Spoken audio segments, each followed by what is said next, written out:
Hello guys, ito na guys, nakasalpak na yung extension cable natin na LED lights. Okay, iyon na natin ha. Yan, naka-sync siya lahat doon sa RGB lights natin. Tapos sa lahat, sa hub lahat nakakonect. Yan, pwede siya full white. Masa'yo na yan kung anong kulay gusto mo. Yan. Yan.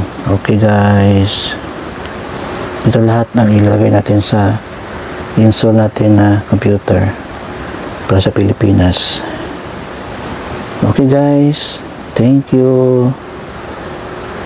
Yan. Ito ay test muna bago natin ilagay sa loob ng PC.